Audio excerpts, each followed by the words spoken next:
That's close. Ooh, that nearly all went wrong, didn't it? Yeah. I like that. This is what I feel like when we watch live TV or the radio and something happens and you kind of know something's happened but you don't know what. It's like when the London Marathon the other day, do you remember? And it got to the final 5 minutes of the top runners and the satellite stream started going all pixelated. Oh yes. And no one could see it. And you're like, no, you've committed all this time to like the whole 2 and a bit hours because it's like, how do they run a marathon in that short time? But you get to that whole like, who's going to win? And then it was like, yes, it did all Hello. go. Hello, everyone. Oh, well, that's a nice picture of us. Oh. I always get it up on the computer here as well, so we can see. And it was a very nice picture. hi Hannah. Hi, Hannah. You're right. So I'm back. Emily's back, everyone. Yay. I'm hoping you can watch this because I'm struggling to watch it here. But Emily is back. This is my wife, Emily. She is one of the co-founders of The Outside Bride and Baylily Bell Tents, OBS. And she's back. Where have you been? I have been to Namibia. I've had an amazing week. And firstly, thank you to all for looking after him when I was gone. Although I have started to watch a little bit of the social media stuff back from the last 11 days. And I don't quite understand how or why he was wearing his RAF flight suit in a live. You know what? Hindsight's a wonderful thing. And even I'm questioning the gimmickness of me sitting I don't know if here. it was a gimmick or that you'd just gone on a little bit doolally from having the kids by yourself for a week. I think I was starting to go doolally. That is fair enough. Anyway, so I've been in Namibia. Alan may have given a bit of a backstory as to why I was away, but We put a blog out on it. Both of us are involved with a company called Racing the Planet, which is an amazing company that does multi-stage ultra marathons across the globe. So they have a 4 desert series, which includes the Atacama Crossing in Chile, the Sahara, but it's not been in the Sahara for the last few years due to What up, Rosemary? It's not been in the Sahara due to the conflict and stuff, so they've moved that down to Namibia. The Gobi Desert in China, although that's going to be in Mongolia this year, and then the last desert in Antarctica. And if you've done 2 of those first 3 races, you qualify to the Antarctica race. So that's what they do, and then they have every year they have a roving race. I did it in Madagascar and Jordan, and where else have they been? Iceland, loads of places. And I went along for a week to help with the marshalling of that race and supporting of all of the runners who were taking part in a 250-kilometre race. I slept under the stars. I was in tents. I took my campfire coffee because that was a nice drop in the morning, a bit of a treat. Yes. And pretty much managed to do what we do in our day job, apart from the nice luxury duvets and stuff, but I was in a tent for a week camping, which is so nice. It's not quite a busman's holiday, but like... No, but I did have to put a fair few tents up again because they did you? the local team couldn't do it, so everyone in the management tents were like, Emily, could you just go and sort that go Ripper? The joys of being a volunteer. But the thing is, having a day job where you put tents up and your business is core March to September comes... We don't ever go camping, do we? No. So this is true, we went camping last summer with the kids. For the first time? For the first time since we've started this business. And bearing in mind, before we had started the business and kids, we were camping, however many times a year. And last year was the first time we took our kids. They don't even camp in the back garden. No, yeah. So, don't judge us, everyone. But yes. So that was cool. So that's where I've been for the week. It was quite nice to switch off. I had no mobile phone signal, no Wi-Fi. Hi, Claire. Hi, Claire. Nothing like that. I had no way of contacting Alan during the race. I'm really glad that he didn't kill the kids. Oh, I wouldn't. I love them too much. That. And yeah, that's what I did. And I have got a little bit of post-holiday blues because pretty much... I've tried my hardest not to call it a holiday, and I've been calling it an adventure. Adventure blues, post-adventure blues. Post-adventure blues. Because I arrived back in the UK at 6 a.m. on Monday, got in the car, drove here, said bye-bye to Alan as he went to work for Baylily, and back into reality straight. We went hiking, done. So what did you do at the weekend, Alan? So I took some tents down. We'd put some bell tents up for a wedding we'd been at. That was kind of chucked on me. I was gonna ease into it gently. I'd just come up with something to say. Let me think. Sorry, train of thought. We had a wedding. Where was the wedding? We had a wedding. We'd put some bell tents up at a wedding and a 13th birthday party. So bank holiday Monday, when you came home, I went round to take them all down, which was fine, no issues. And wedding tents were up at a venue we'd never come across before, and it's an outdoor venue, obviously, the Bell Tents. So it was actually really, really nice. It was in the middle of the South Downs. It was in Hampshire, near a village called Hambledon, if anyone from Hampshire knows that. It was called the Wrigley Tin. Now, I've written Wrigley Tin down, even though I know it's called Wrigley Tin, but I'm now thinking there's a third word. The Wrigley Tin. The Wrigley Tin, yeah, the Wrigley Tin. And actually, it's probably a 3-acre field. I'm drawing now. That's what I would do. I'm a doodler. It's a on my new notebook, my friend. Yeah, I know. I'm sorry. Emily's pineapple notebook. It's a 3-acre field in the middle of the South Downs with like beautiful views and everything else. There's a wood hot tub in one corner, and then there's about 6 or 7 shepherd huts. You know, the ones on wheels, the tin huts, the Wrigley tin is the corrugated tin on the shepherd huts. Nice. And they've all got wood burners in and everything else. And then into one side of the field, sort of middle left, is a communal area where they've got a fire pit and they've got like a shack, a shelter rather than shack. And you can kind of sit there, and I presume that's the mingling area. And, you know, if you think about it as a hostel, that would be the communal lounge. I was trying to think of a decent analogy, and that's all I could come up with. But it was really, really nice. They're not licensed for weddings or anything like that. I think it's one of those low-key affairs. They don't smash weddings out, but the odd wedding is allowed. But it just made me realise, you know, we as Baylily Bell Tents and as, you know, the Outside Bride and the Outdoor Wedding Supplier Network, we do get that question a lot of where can we go, you know. And Emily and I always talk about when we got married and we wanted a field, and we drove around Swanage area with an ordnance survey map, and we obviously know there's back gardens, and we obviously know there's family back gardens, friend back gardens, as well as stately home back gardens. Then there's obviously farmers' field and campsites, but then there's these little nuggets just come in, you know. And I think we've done a post on this recently. Well, we did 5. It was. But there's a couple of places that we've seen recently, be it jobs we've done or things that have just come up in the media. Like, oh my god, how clever! One of them was an activity centre, like an outward bound activity centre, and they had the main structure or whatever they're doing outside, but their photographs were all on the assault course and stuff. Fantastic. So they had one of those big seesaw things, and they had the bride and groom on one side and the wedding party on the other, and it was all balanced out. That was quite clever. But there are vineyards, there are outdoor centres, there are campsites. There was the scout. What's the vineyard we go to? Cottonworth, and it's got it's called a maze, and they have the marquees or the teepees are in the centre, and then they have they've grown the vines into a circle. All the vines are in a big spiral behind in front of it, so it just makes for nice, most stunning pictures. And again, you've been brought up in Andover, and you never knew that was there. No, and that's it. I think the moral to the story is these absolutely amazing gems, nuggets are all there, and you know we see in the Outside Bride all the brides and the couples.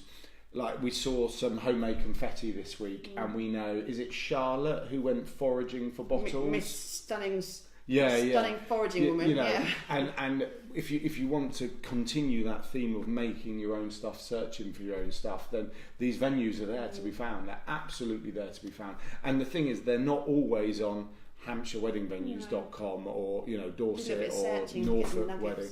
And it is that. Well, it's that thinking outside the box, isn't it? It is that, you don't need to have a rich friend in a mansion with a 5-acre garden to be able to put a marquee up.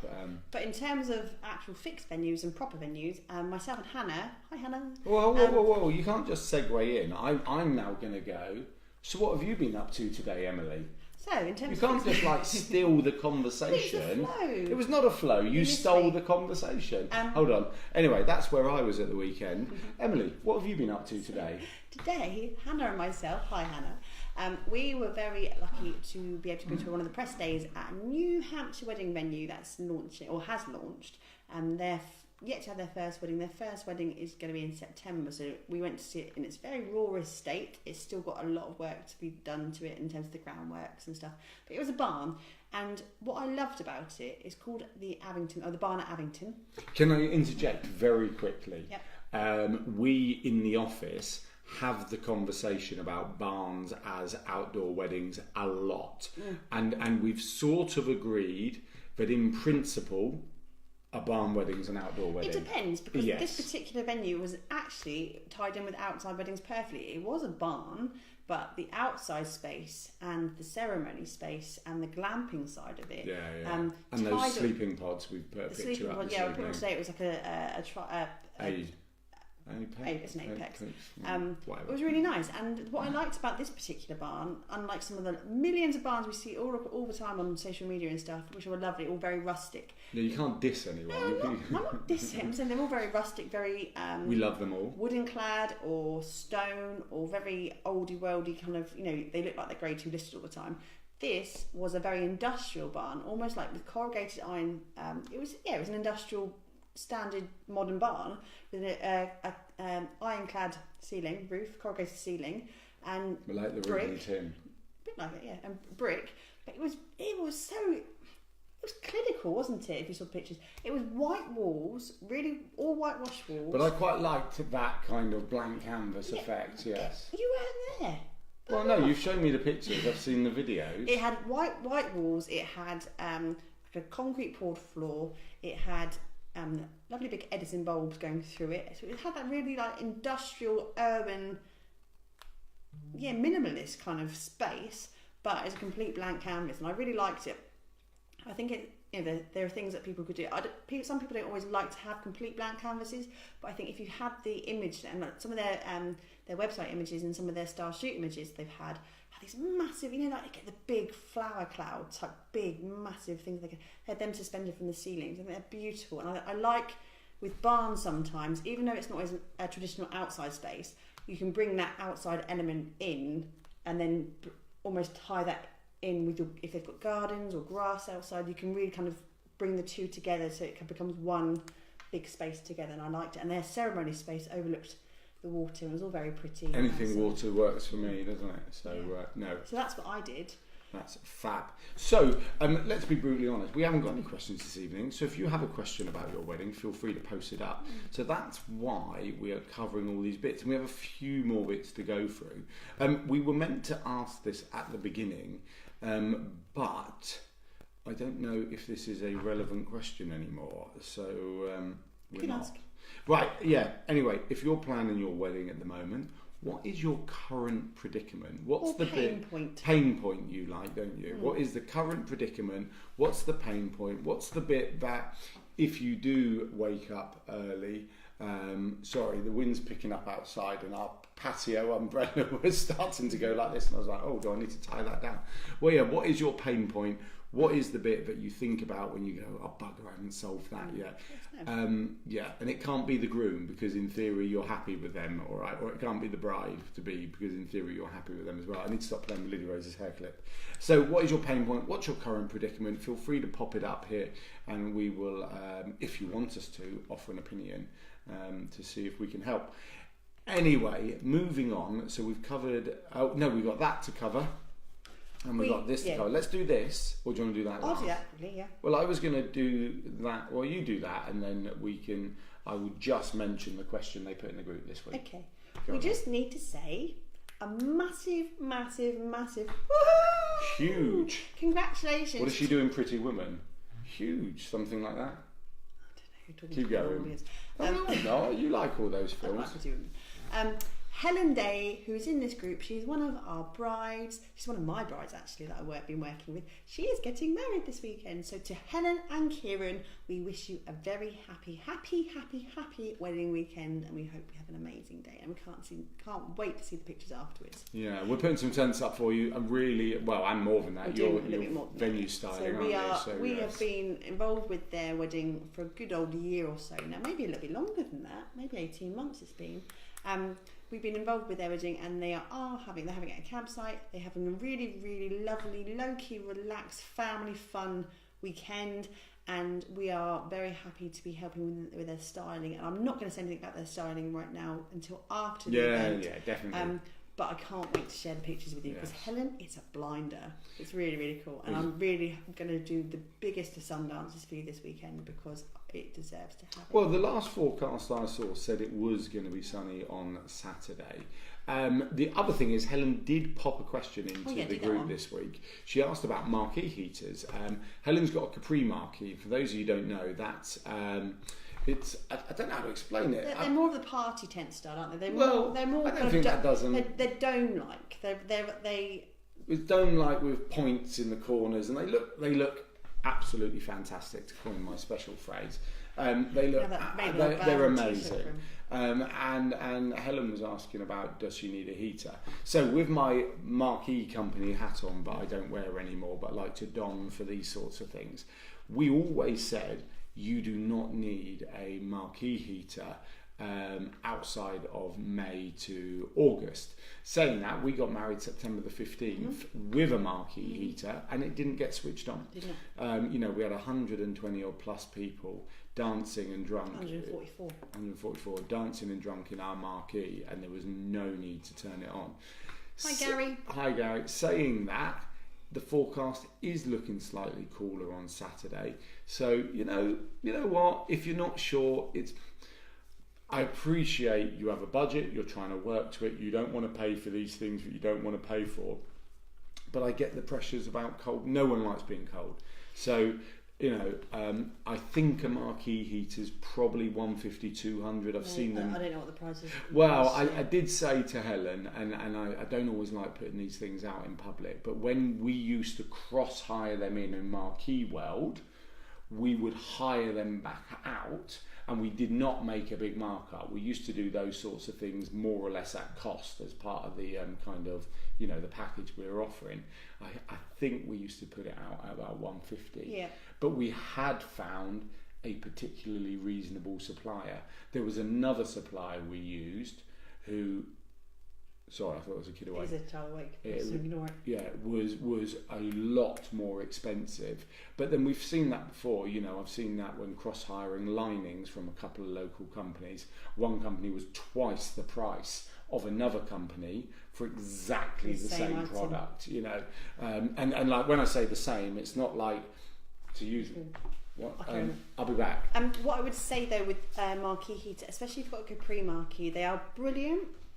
They do keep the heat in, they're quite good at chucking out the heat, and if you've got 80 bodies though, it's going to get sweaty already. But if you've got the big old doors, because in Capri marquees you have almost like the half moon shaped doors, if any of them are unzipped and you're using them as entrance ways, a marquee heater is pretty much redundant because the space of that doorway, all your hot air is going straight outside, rather than if you've got a traditional marquee or a clear span marquee, when you've got all the wall size and a smaller doorway, the heat will kind of stay in more. So consider a marquee, consider a heater if that's really what you want. But I think with the style of the marquee you're going for, I would probably say bring a load more blankets, tell everyone to take a warm layer, and just get everyone to be moving around lots, because if they're inside and outside all the time, that heat's just going to be dissipated and you're not going to really feel the benefit of it, and it's 150 quid you don't need to spend if it's just blowing hot air into nothing. But yeah, you don't have to go through your marquee company to do it. You can go to some of those industrial sort of hardware, like Screwfix on Speed, those sort of things. You can hire them separately there, and they're probably a little bit cheaper for you, but you'd have to be responsible for returning it and delivering all the delivery and stuff on top of that. So do your research. But to be honest, it's not going to rain between now and Saturday. If it does get a little bit cooler, ultimately you're still going to be all in the marquee. If it was wet and cold, you're going to be in the marquee together with the doors all shut up. Keep those doors zipped in. Keep your bodies inside, and the body heat alone, with everyone moving around and talking and having a few drinks and stuff, you shouldn't feel too bad, all contained. And actually, if anything, you're right. From being at a Capri wedding before, still on Capri, man. They do get quite condensationally, so you might feel it actually gets too hot. Yeah, no, they're fine. No, quick update: our oldest, Lydia Rose, bless her. Do not put this on social media. you don't know what I'm going to say. She's not been very well, and she was up and she was wandering around going, Dad, I want to come downstairs. I'm like, no, baby, it's night time. So I put her back into bed and tucked her in, but oh, bless her, she was wandering around. She got up and gone to the toilet and was wandering back around to her bed. It was like looking all confused at the top of the stairs. She's not been very well at all this week. No, she's not been very well. Right, so yeah, cool. Think about it and look at how many guests you've got, what style of marquee you've got, are your doors going to be wide open, and could you do the same with some IKEA £1.50 blankets? Yes. Okay. The only other thing is that, unless you want to save it for next week. So the other thing I was going to bring up as a conversation, unless anyone has a question today, which is all very quiet, you all must be doing amazingly well with your planning. We obviously have this group, and we have a secondary group that we work on, which is called the Outdoor Wedding Supplier Network, which is a pool of people, all who have amazing talents and skills in the outdoor wedding industry, from bar companies to people like us with Baylily Bell Tents, to celebrants, to everything, any element of outdoor weddings. We have a dedicated group for them to discuss best practice and helping to engage with brides and, discussing ideas and thoughts about the outdoor wedding industry, because we're growing, we're doing really well. Outdoor weddings, like you know, are getting more and more popular. People are loving the fact that they can design their own day, have it special to them without having to be told in a hotel what time to eat, what time to pee, what time to turn the music down, what time to all of this. So one of the questions we put in the group this week was how we can expand our reach to people, and a lot of people were talking about having wedding fairs, and we've done wedding fairs in the past, haven't we? And we've run wedding fairs in the past. We had a very good wedding fair, a good 4 years ago now, something like that, which was a outdoor festival style wedding fair, which was again purely for wedfests, and it was a party all day with live music and entertainment and circus acts and bell tents and food stands and ice cream brands and an awesome marquee company. But we did that and we loved it, and it was a really, really successful event. And we were just talking about potentially organising another outdoor wedding style event, and then it was just, the discussion point was, would that be a national style event? Would that be a local style event? Would you want one per county? And then it carried on a bit as a discussion as how many brides, and we're asking you directly, and if you could put your answers on a postcard or potentially in the comments below, that'd be really helpful, have either attended a wedding fair, and if you have you found I'll put a poll up in the morning as well. Have you found that wedding fair of any use for you, or has it just been to go and taste the cake samples? And have you found your supplier via a wedding fair? And that's a really important one. Have you found any of your key suppliers for your event via a wedding fair? Do you find them useful? Because it's all very well us saying we will put together an amazing event. We haven't said that. You just said it. We haven't said if that. We were to put together an amazing event, would it be of use to brides, or is it just going to be a networking event for suppliers? So would love to know, if it was a wedding event, would you attend? Would you have you been to anything like the National Wedding Show in London, or at Excel, or in Birmingham? Have you been to any of the bigger fairs, and have they attracted you? And if they have attracted you, what is it that you've gone to? Have you had a specific reason to go, or is it just to have a bit of a nose, or is it because you like a glass of bubbly and wanted to be part of the wedding buzz? We would really, really like to know, because it's something we've considered, and we have got experience in running wedding fairs, and we just want to know whether it's something that you would be interested in. If we were to, obviously not to you because you're already getting married, but if brides and grooms are looking at wedding fairs, is that something that would be of appeal to you? Could look at also wedding weekends, wedding fair weekends, glamping. We shouldn't be sounding out our ideas. Why not? No, I don't know. These guys are our family now. These are our bread and these are our happy family. Hey family. Who want to talk about weddings all the time, so why not ask? There's no point in running events that people don't want. Yeah, I agree with that. If we run an event, I'm going to host Burger Fest. Have you talked about Burger Fest? No, I haven't talked about Burger Fest. I might say Burger Fest for next week. Ooh, that'll bring you in next week. Anyone at all? Anyone want to speak to us? Anyone want to put a thumbs up and say you're here? No. There are people on, I can see them. No, we're drawing a line under today. You're all very quiet. You've been waffling. You waffled about Capri Marquees for 10 minutes. You put on a flight suit last week. Yeah, but I did not waffle about Capri Marquees for 10 minutes. Oh, anyway, guys, I want to say thank you all for your time, as always, tonight. We absolutely love doing Ask an Expert. We'd like to thank you all for watching. We hope you found it informative and it's answered questions. Oh, there's something there. We went to a few local ones. They were really mixed. One was very awkward. We were basically oh no, is this going to go wrong? Oh, there we go, it worked. We're basically the only ones that ended up choosing a wedding car at an event. Oh, that's cool. That's good to know. And when I say we, what I mean is Emily. Emily chose a magician at a wedding fair. We mentioned this in a live before. Yeah, but I think you're allowed to mention the magician. Well, I mentioned the magician in the yellow tuxedo live, so that's only 2 weeks ago. But and we mentioned the week before. No, it was not the week before. I don't think we can ever tire of you and the magician. It was really creepy. Yeah, but you chose him. Anyway, right, that's it. Rosemary, thank you for letting us know. We're going to put a poll in, and it'd be good to know your feedback. I'm going to put a poll in tomorrow morning, I think. I'm not going to do it this evening. So thank you, as always, for watching. We hope you've enjoyed it. We hope you found it informative. Once again, congratulations to Helen and Kieran. Yeah. And I'm sorry Emily's back. We'll go back to me hosting it by myself. Thumbs up if you'd rather I hosted it by myself. Come on. Don't do it. Come on. Don't No, do it. nothing. Right, that's only a joke. You know it's a joke. We're off to drink some more Prosecco, celebrating Emily's return. No, this is not a Prosecco because it's not a Prosecco glass. This is strawberry gin and Prosecco. Nice. We're off to do that. I'm going to go make sure Lydia Rose is okay. And we look forward to chatting to you in the group that is the Outside Bride and on Ask an Expert next week. Thank you very much. Bye.